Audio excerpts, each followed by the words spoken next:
दिल्लीतील स्फोटाप्रकरणी यूएपी अंतर्गत गुन्हा दाखल करण्यात आलाय। अज्ञातांविरोधात कोतवाली पोलीस ठाण्यात गुन्हा दाखल करण्यात आलाय। कलम 16 आणि कलम 18 अंतर्गत गुन्हा दाखल झालेला आहे। दिल्लीतील स्फोट होण्यापूर्वी I-20 कारची छायाचित्र समोर आली। कारचं सीसीटीव्ही फुटेजही समोर आलंय। कारमध्ये दहशतवादी उमर असल्याची माहिती आहे आणि स्फोटाच्या 3 तास आधी लाल किल्ल्याजवळ ही कार उभी होती। दिल्ली पोलिसांच्या सीसीटीव्हीतून हे उघड झालंय। स्फोट व्हायच्या 3 तास आधीच ही कार इथे येऊन होती। पार्किंगमध्ये ही कार होती आणि पार्किंगमधून ही कार निघाल्यानंतर अवघ्या 4 मिनिटात हा स्फोट झाला आणि यात दहशतवादी डॉक्टर उमर असल्याची माहिती सध्या समोर येते। लाल किल्ला परिसरात झालेल्या स्फोटानंतर एक सीसीटीव्ही समोर आले। गर्दी असलेल्या भागात लोकांची धावपळ यात पाहायला मिळते। सीसीटीव्ही दृश्य याची समोर आलेली आहेत। स्फोटाचा आवाज झाला आणि त्यानंतर लोकांचा गोंधळ उडाल्याचं या सीसीटीव्हीत दिसतंय।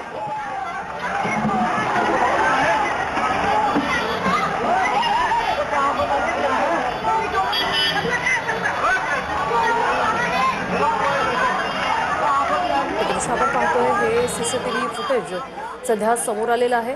वर्दळीची ही वेळ होती। लोकांची गर्दी मेट्रो स्टेशन परिसरात होती। अचानक आवाज झाला मोठा आणि त्यानंतर लोकांची धावपळ झाली।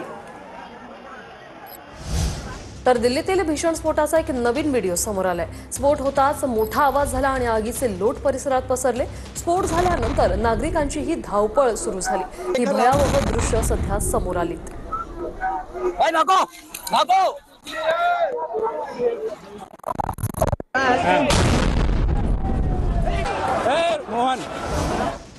तर घटनेतली कार आमची नाहीये, उमरच्या परिवाराने हा दावा केलेला आहे। आमची गाडी अजूनही घरात पार्किंगमध्येच आहे असं उमरच्या परिवाराकडून सांगण्यात आलंय। स्फोटातील गाडी आमची नाही असं उमरच्या कुटुंबियांकडून सांगण्यात आलेलं आहे। तो जो कल से पिक्चर हम देख रहे हैं दिल्ली ब्लास्ट के बाद कहा जा रहा था कि ये तारीख है, लेकिन आप बता रहे हैं ये तारीख नहीं है। हमारे घर में कोई तारीख ही नहीं है।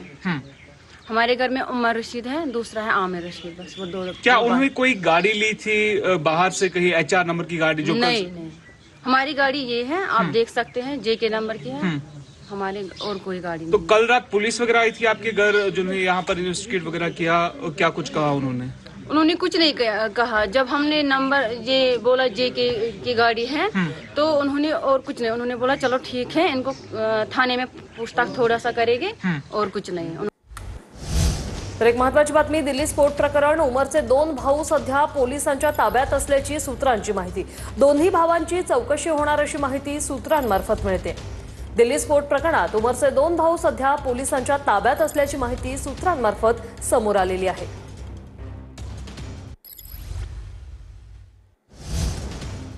तर उमरनेच कारचे पैसे दिल्याची ही माहिती सूत्रांमार्फत आता समोर आली।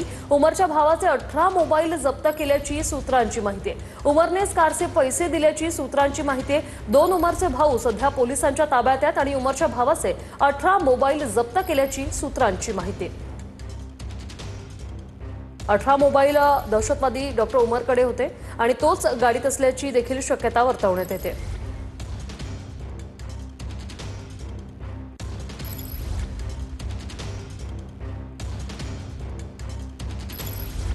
I-20 ह्युंडाई कारमध्ये स्फोट झाला, त्यात आतापर्यंत 9 जणांचा मृत्यू झालेला आहे, तर 30 पेक्षा अधिक जण जखमी आहेत।